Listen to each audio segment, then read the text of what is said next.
الحمد لله الذي أنزل على عبده الكتاب ولم يجعل له عوجا قيما لينذر بأسا شديدا من لدنه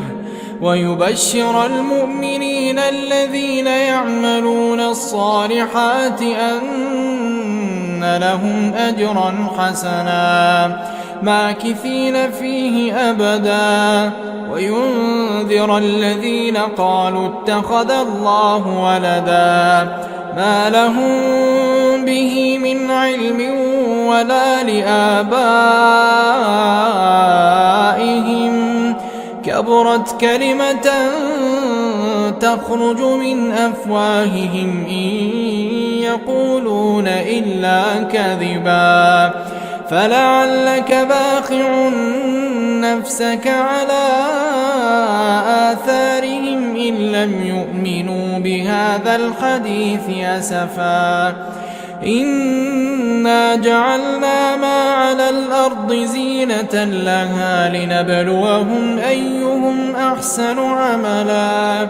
وإنا لجاعلون ما عليها صعيدا جرزا أم حسبت أن أصحاب الكهف والرقيم كانوا من آياتنا عجبا إذ أوى الفتية إلى الكهف فقالوا ربنا آتنا من لدنك رحمة وهيئ لنا من أمرنا رشدا فضربنا على آذانهم في الكهف سنين عددا ثم بعثناهم لنعلم أي الحزبين أحصى لما لبثوا أمدا نحن نقص عليك نبأهم بالحق إنهم فتية آمنوا بربهم وزدناهم هدى وربطنا على قلوبهم إذ قاموا فقالوا ربنا رب السماوات والأرض لن ندعو من دونه إلها لقد قلنا إذا شططا هؤلاء قوم اتخذوا من دونه آلهة لولا يأتون عليهم بسلطان بين فمن أظلم ممن افترى على الله كذبا وإذ اعتزلتموهم وما يعبدون إلا الله فأووا إلى الكهف ينشر لكم ربكم من رحمته ويهيئ لكم من أمركم مرفقا وترى الشمس إذا طلعت تزاور عن كهفهم ذات اليمين وإذا غربت تقرضهم ذات الشمال وهم في فجوة منه ذلك من آيات الله من يهد الله فهو المهتد ومن يضلل فلن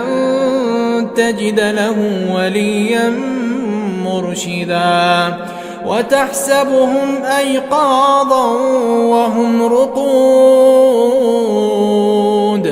ونقلبهم ذات اليمين وذات الشمال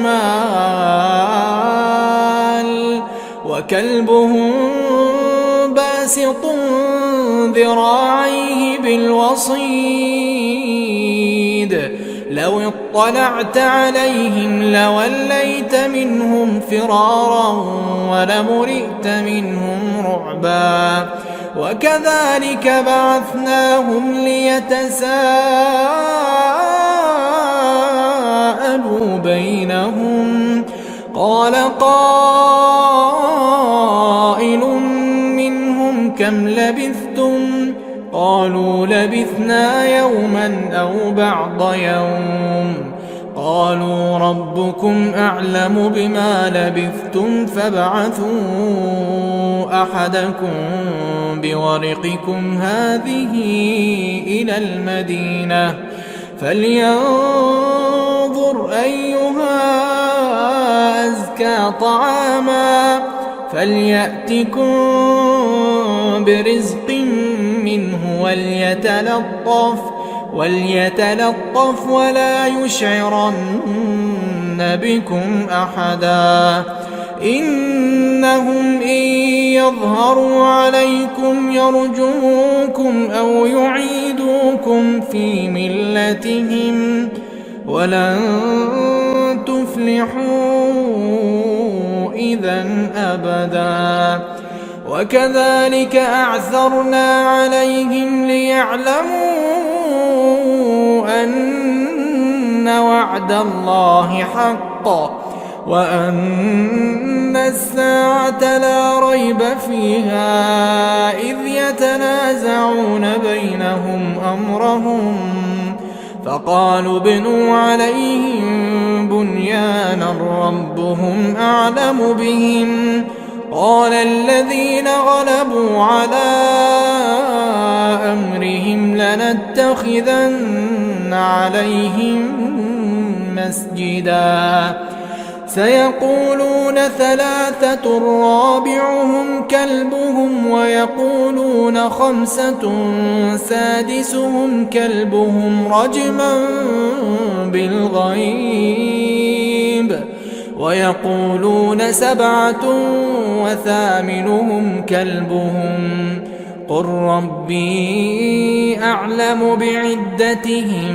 ما يعلمهم إلا قليل فلا تمار فيهم إلا مراء ظاهرا ولا تستفت فيهم منهم أحدا.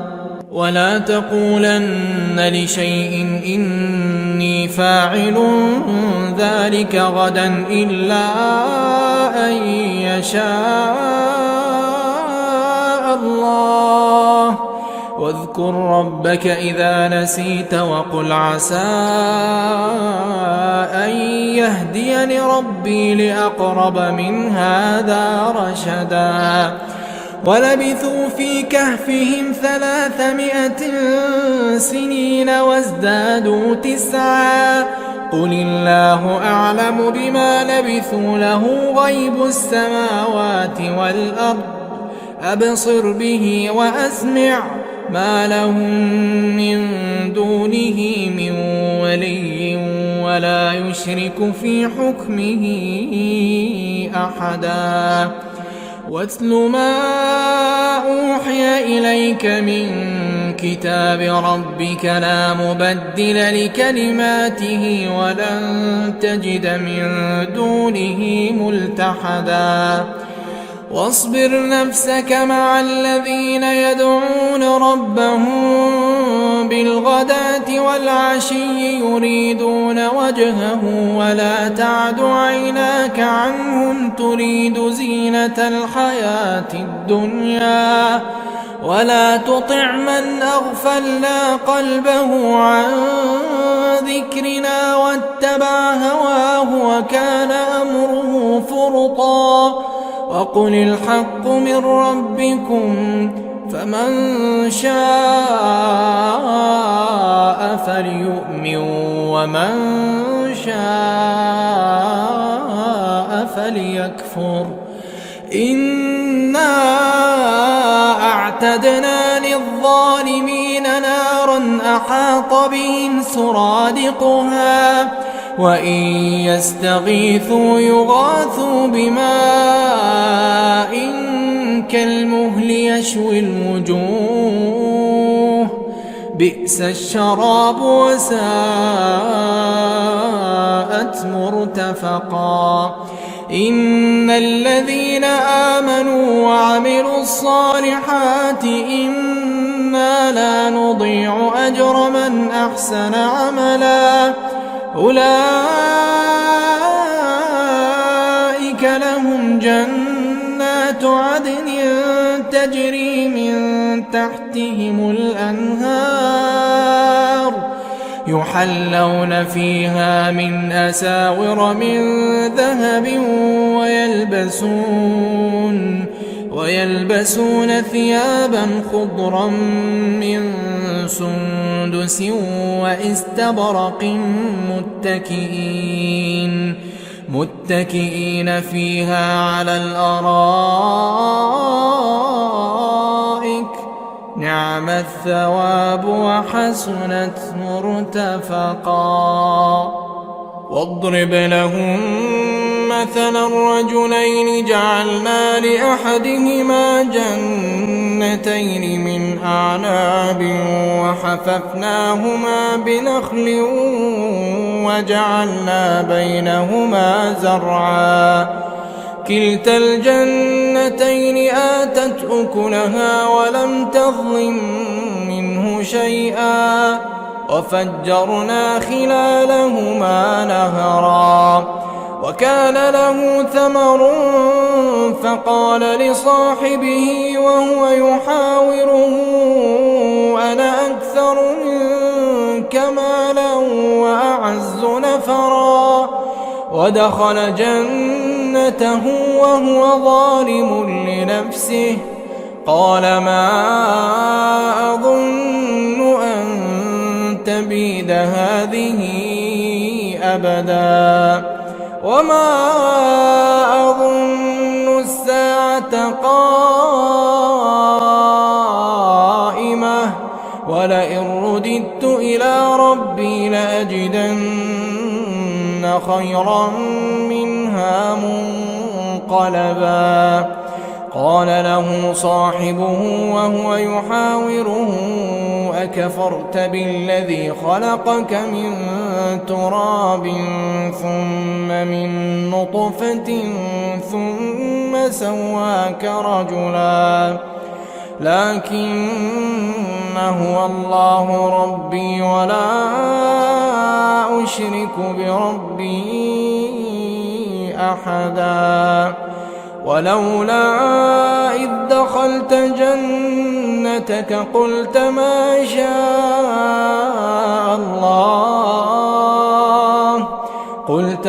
شاء الله لا قوة إلا بالله إن ترني أنا أقل منك مالا وولدا فعسى ربي أن يؤتيني خيرا من جنتك ويرسل عليها حسبانا من السماء فتصبح صعيدا زلقا أو يصبح ماؤها غورا فلن تستطيع له طلبا وأحيط بثمره فأصبح يقلب كفيه على ما أنفق فيها وهي خاوية على عروشها ويقول يا ليتني لم أشرك بربي أحدا ولم تكن له فئة ينصرونه من دون الله وما كان منتصرا هنالك الولاية لله الحق هو خير ثوابا وخير عقبا واضرب لهم مثل الحياة الدنيا كماء إن أنزلناه من السماء فاختلط به نبات الأرض فأصبح هشيما تذروه الرياح وكان الله على كل شيء مقتدرا المال والبنون زينة الحياة الدنيا والباقيات الصالحات خير عند ربك ثوابا وخير أملا ويوم نسير الجبال وترى الأرض بارزة وحشرناهم فلم نغادر منهم أحدا وعرضوا على ربك صفا لقد جئتمونا كما خلقناكم أول مرة بل زعمتم أن لن نجعل لكم موعدا ووضع الكتاب فترى المجرمين مشفقين مما فيه ويقولون يا ويلتنا ما لهذا الكتاب لا يغادر صغيرة ولا كبيرة إلا أحصاها ووجدوا ما عملوا حاضرا ولا يظلم ربك أحدا وإذ قلنا للملائكة اسجدوا لآدم فسجدوا إلا إبليس كان من الجن ففسق عن أمر ربه أفتتخذونه وذريته أولياء من دوني وهم لكم عدو بئس للظالمين بدلا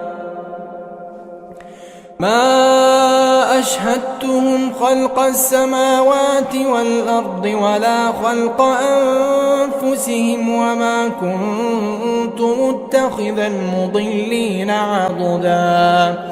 ويوم يقول نادوا شركائي الذين زعمتم فدعوهم فلم يستجيبوا لهم وجعلنا بينهم موبقا ورأى المجرمون النار فظنوا أنهم مواقعوها ولم يجدوا عنها مصرفا ولقد صرفنا في هذا القرآن للناس من كل مثل وكان الإنسان أكثر شيء جدلا وما منع الناس أن يؤمنوا إذ جاءهم الهدى ويستغفروا ربهم إلا أن تأتيهم سنة الأولين أو يأتيهم العذاب قبلا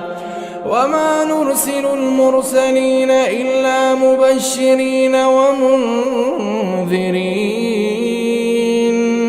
ويجادل الذين كفروا بالباطل ليدحضوا به الحق واتخذوا آياتي وما أنذروا هزوا ومن أظلم ممن ذكر بآيات ربه فأعرض عنها ونسي ما قدمت يداه إنا جعلنا على قلوبهم أكنة أن يفقهوه وفي آذانهم وقرا وإن تدعهم إلى الهدى فلن يهتدوا إذا أبدا وربك الغفور ذو الرحمة لو يؤاخذهم بما كسبوا لعجل لهم العذاب بل لهم موعد لن يجدوا من دونه موئلا وتلك القرى أهلكناهم لما ظلموا وجعلنا لمهلكهم موعدا وإذ قال موسى لفتاه لا أبرح حتى أبلغ مجمع البحرين أو أمضي حقبا فلما بلغا مجمع بينهما نسيا حوتهما فاتخذ سبيله في البحر سربا فلما جاوزا قال لفتاه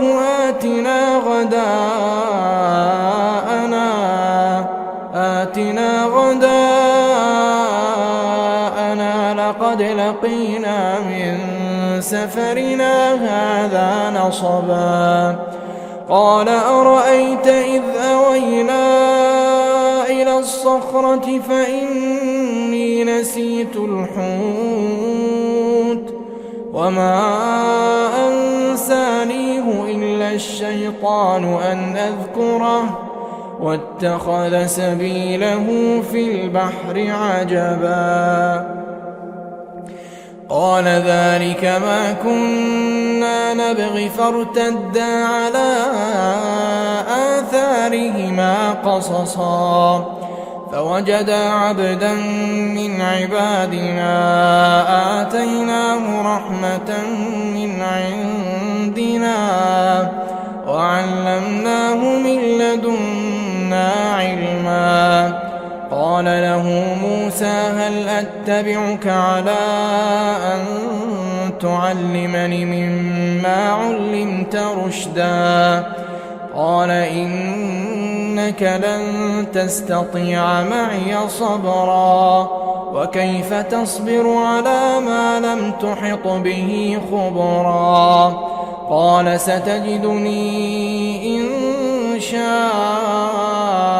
الله صابرا ولا أعصي لك أمرا قال فإن اتبعتني فلا تسألني عن شيء حتى أحدث لك منه ذكرا فانطلقا حتى إذا ركبا في السفينة خرقها قال أخرقتها لتغرق أهلها لقد جئت شيئا إمرا قال ألم أقل إنك لن تستطيع معي صبرا قال لا تؤاخذني بما نسيت ولا ترهقني من أمري عسرا فانطلقا حتى إذا لقيا غلاما فقتله قال أقتلت نفسا زكية بغير نفس لقد جئت شيئا نكرا قال ألم أقل لك إنك لن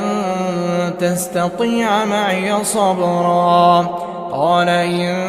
سألتك عن شيء بعدها فلا تصاحبني قد بلغت من لدني عذرا فانطلقا حتى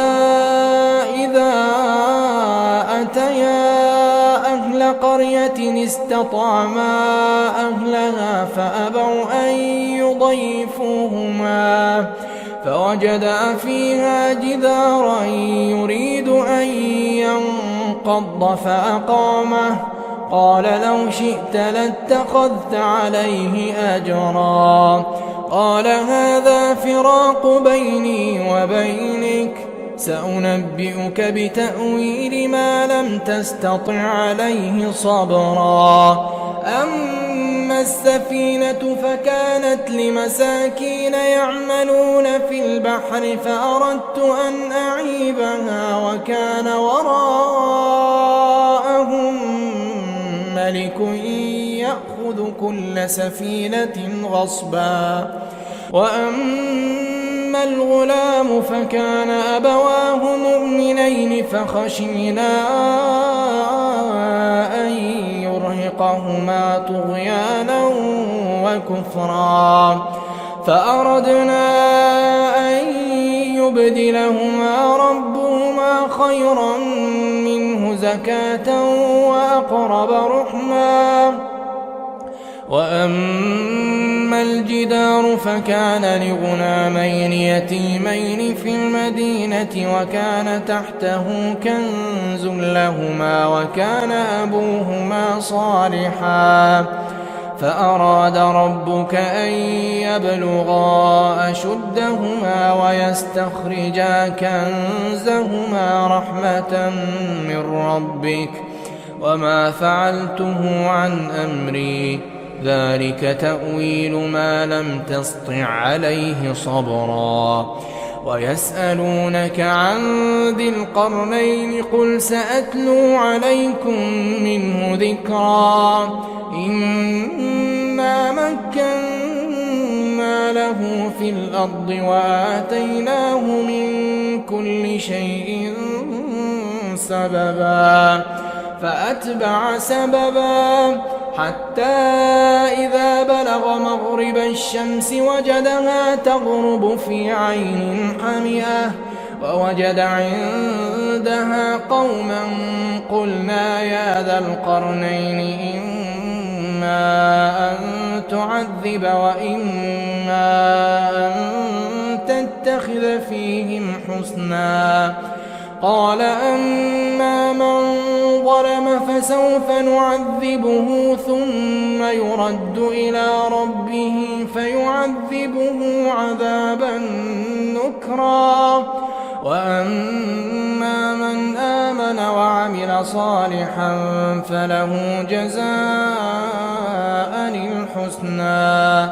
وسنقول له من أمرنا يسرا ثم أتبع سببا حتى إذا بلغ مطلع الشمس وجدها تطلع على قوم لم نجعل لهم من دونها سترا كذلك وقد أحطنا بما لديه خبرا ثم أتبع سببا حتى إذا بلغ بين السدين وجد من دونهما قوما لا يكادون يفقهون قولا قالوا يا ذا القرنين إن يأجوج ومأجوج مفسدون في الأرض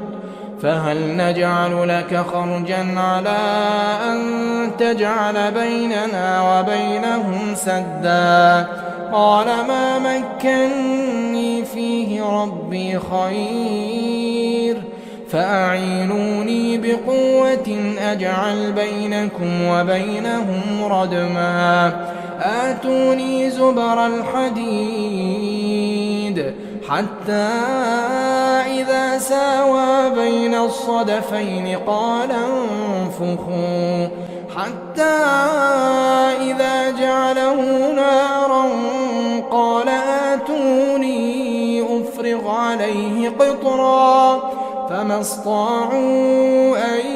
يظهروه وما استطاعوا له نقبا قال هذا رحمة من ربي فإذا جاء وعد ربي جعله دكاء وكان وعد ربي حقا وتركنا بعضهم يومئذ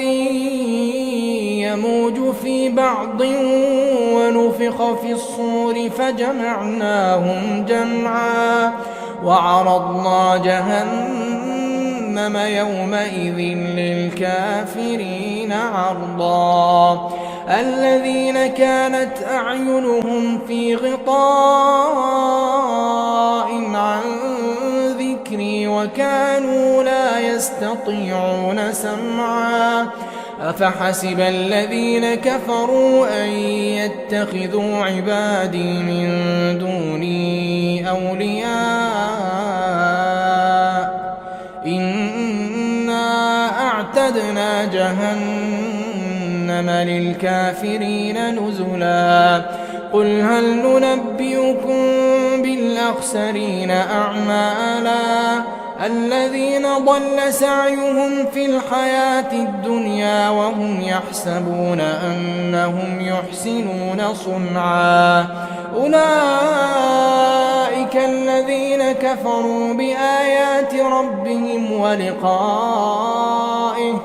فحبطت أعمالهم فلا نقيم لهم يوم القيامة وزنا ذلك جزاؤهم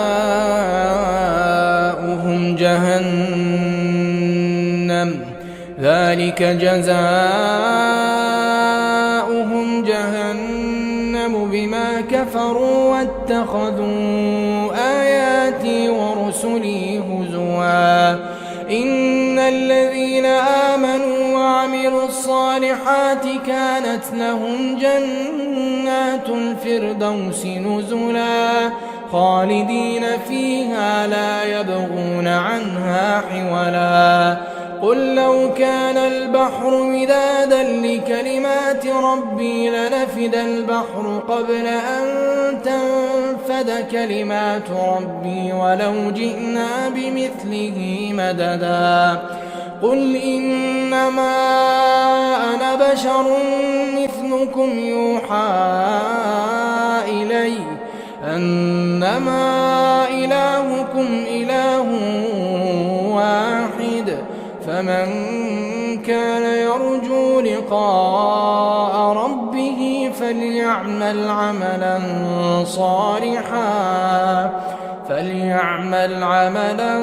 صالحا ولا يشرك بعبادة ربه أحدا.